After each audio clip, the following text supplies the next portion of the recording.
Hai everyone, aku Rere dari Spekta Semasagra and welcome to Podcast Spekta.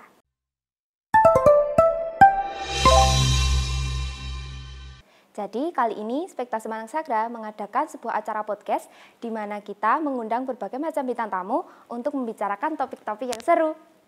Nah, karena ini adalah pertama kalinya Spekta mengadakan acara ini, maka kami mengundang salah satu tokoh terpenting di SMA Negeri 1 Gerabak ini. Mari saja langsung kita sapa beliau. Selamat pagi Bapak Tata. Selamat pagi. Bagaimana kabarnya hari ini? Baik, sehat, bahagia, alhamdulillah. Alhamdulillah. Ya. Nah, monggo Bapak mungkin bisa menyampaikan sapaan kepada para pendengar kita. Halo para pendengar podcast Spekta. Ini perdana untuk pengambilan podcast ini. Saya berharap podcast ini bisa menjadi salah satu alternatif sumber informasi di SMA 1 Gerabak ini. Tentunya ini sangat menggembirakan buat anak-anak yang usianya masih begitu mencari informasi terbaru, tercepat ya. Itu bisa langsung di genggaman. Ini salah satu alternatif Terima kasih informasi. Pak Tata. Ya. Nah, Pak Tata ini adalah kepala sekolah di SMA Negeri 1 Gerabak.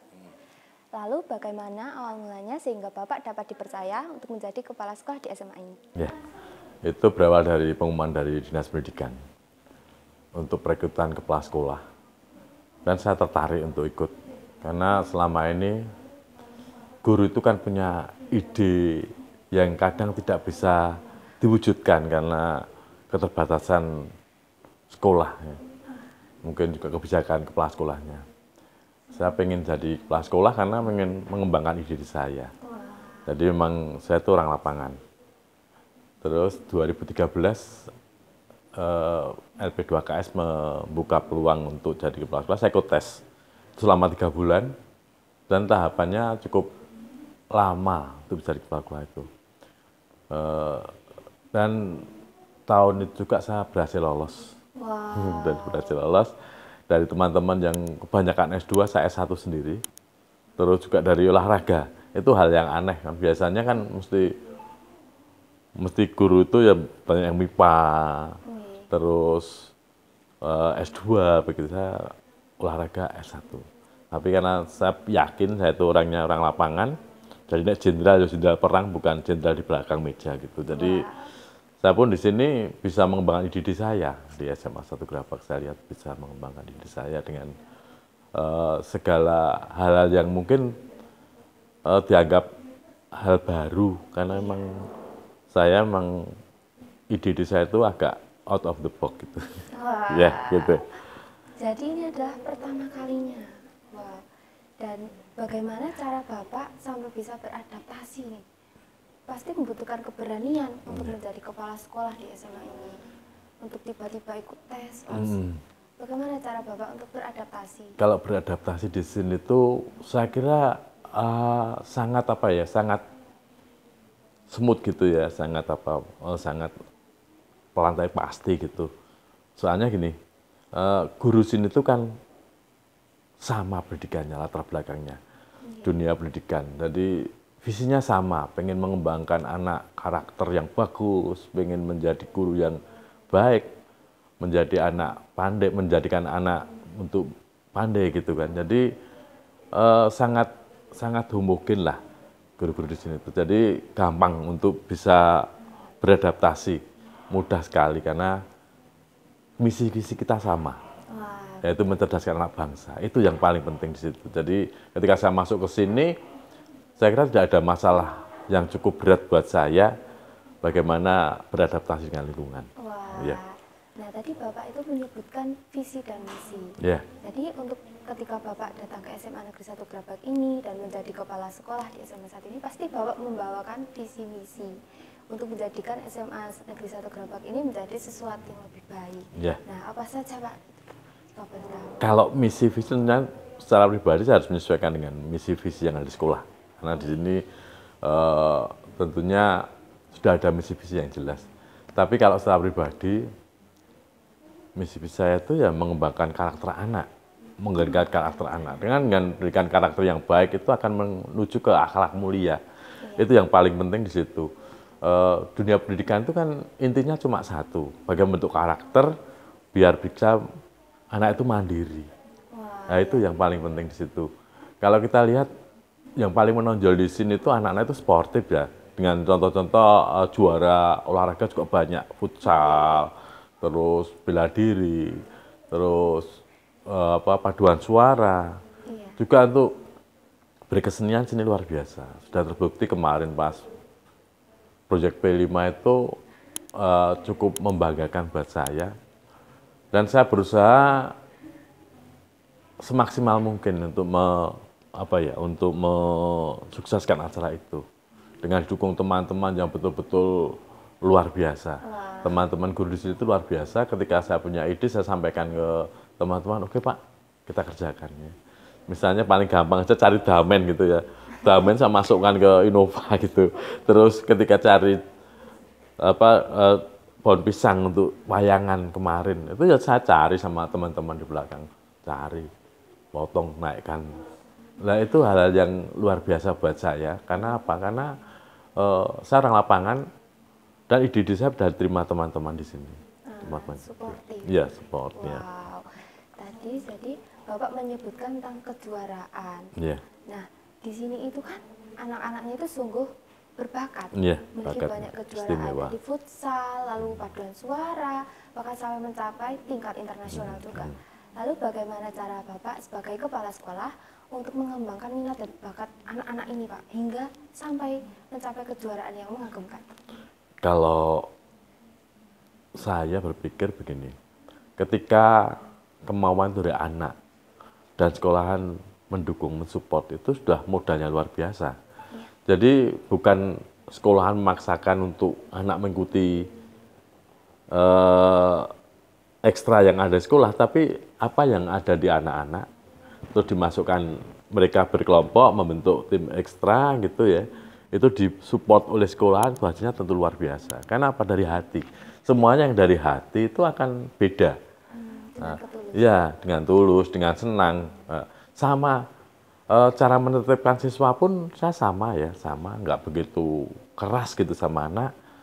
Bahkan guru-guru sama guru pun sama, saya juga nggak begitu keras karena di dunia pendidikan itu dunia kamu intelektual, nggak perlu dengan aturan yang keras, dengan aturan yang jelimet, tapi kita kembangkan dengan hati gitu ya. Wow, dengan ketulusan, kejujuran, wow. Pak Tata ini sungguh. Lalu bagaimana perkembangan menurut Bapak? Bagaimana perkembangan dari awal mula Bapak datang ke SMA Negeri 1 Gerabak ini sampai pada Bapak duduk di sini pada hari ini? Bagaimana perkembangan SMA ini, siswa-siswanya? Bagaimana menurut pendapat Bapak? Saya senang ya di sini anaknya karena lingkungannya itu, lingkungan di Gerabak itu kan banyak pondok. Ya. Banyak pondok. Tentunya pondok pesantren itu sangat mendukung karakter anak di sini. Ya, sangat karakter anak di sini. Kalau kemarin saya masuk ke sini, tentunya berproses. Sekarang prosesnya menuju ke hal-hal yang cukup baik ya, dalam arti begini. Dulu anak-anak banyak terlambat, sekarang sudah tidak. Bapak Ibu guru dengan senang hati datang pagi, terus siap di kelas. Itu hal-hal yang buat saya itu proses yang sangat alami, terus itu perlu kerja dengan hati tadi ya, dengan hati tadi. Makanya ketika saya masuk ke sini, saya yakin kalau SMA Gerabak itu bisa luar biasa. Karena dengan keyakinan itu tentu akan menambah spirit kerja saya, semangat kerja saya. Kalau orang yang masuk sudah melihat potensinya nggak ada gitu ya males kan. Tapi kalau dengan keyakinan ini luar biasa anak SMA Gerabak ini pasti bisa. Makanya saya jaringan sekarang di mana-mana jaringan internet juga aktif, perpustakaan jadi bagus seperti ini. Terus BBM juga jalan bagus. Anak-anak kalau kosong protes, Pak kok sekarang kok guru ini sering kosong gitu. Itu hal yang maju. Terus ketika sekarang tes dengan berbasis kertas dan pakai LJK, itu hal yang menyenangkan buat saya. Karena apa? Karena kejujuran anak akan teruji di sini. Buat apa yang bagus kalau dia nggak jujur gitu kan. Jadi karakter anak itu terbentuk dengan tes yang seperti ini. Nah, makanya ketika tadi tes hari pertama ini saya jalan lihat mereka nyaman dengan mengerjakan di kertas begitu ya. Ini tentunya saya berharap bisa diteruskan sampai kapanpun. Kejujuran itu harus tetap ditegakkan. Iya, betul sekali. Nah, tadi anak-anak itu mulai mengedepankan kejujuran, mulai dari tes mereka sudah semangat, bahkan kosong tuh protes ternyata. Nah, bagaimana cara Bapak saya bisa memotivasi anak-anak itu sampai wah kok gigih sekali, mau sekolah itu kok kayak semangat sekali.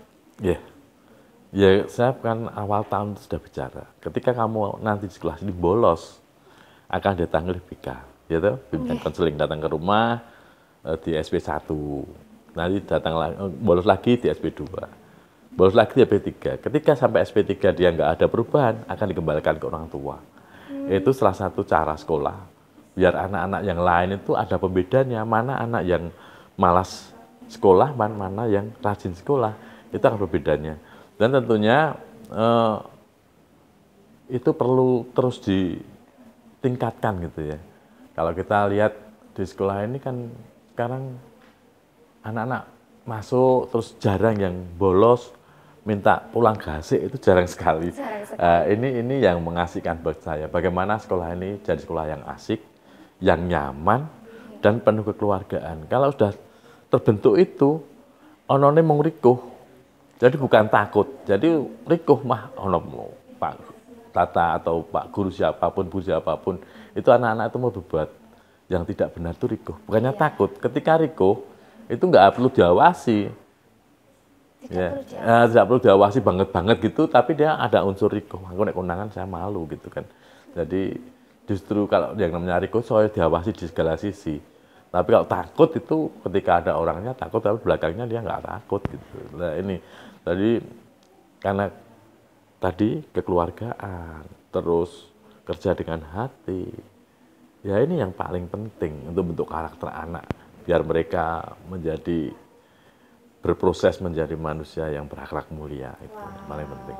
Tuh. Wow, jadi Bapak itu sudah mengedepankan hal-hal ini, bahkan anak-anak, bahkan kepada anak-anak pun memupuk sifat kekeluargaan agar mereka itu bisa menjadi lebih baik lagi. Jadi bagaimana harapan Bapak ke depannya untuk anak-anak Bapak ini selama Bapak masih di SMA Sagram? Harapan saya tentunya mereka saling menghargai. Yang namanya keluarga itu kan saling menghargai. Antara kakak adik, antara anak dan orang tua, antara anak dan kakeknya. Nah ini penting. Rasa kekeluargaan ini penting disampaikan ditumbuhkan di SMA 1 Grabek. Kalau nanti sudah ada rasa kekeluargaan yang kuat, itu karakter mereka akan terbentuk dengan sendirinya. Akan terbentuk sendirinya. Kejujuran, terus ya keramahan anak-anaknya, terus persaudaraan itu akan terbentuk dengan sendirinya. Wah, Bapak Tata ini sungguh. Terima kasih sekali Bapak Tata sudah menjawab pertanyaan-pertanyaan saya. Mulai dari kejujuran, kekeluargaan, sikap-sikap ini yang paling dikedepankan. Iya, betul. Wah, kalau begitu terima kasih sekali Bapak Tata. Ternyata ini sudah mencapai di penghujung acara podcast kami. Kalau begitu Bapak Tata mungkin bisa menyampaikan pesan motivasi kepada para pendengar kita pada hari ini. Pesan saya teruslah berproses, tidak ada kata lelah, ora kena sambat, itu yang paling penting. Jadi terus berproses, tidak kenal rasa lelah, ora mang sambat, karena sambat pun rano sing ngrewangi gitu ya. Jadi tetap harus bekerja keras gitu. Terima kasih. Percaya kepada diri sendiri. Terima kasih sekali Pak Tata. Terima kasih sudah menonton podcast kami. Semoga kalian suka dan tunggu podcast kami selanjutnya.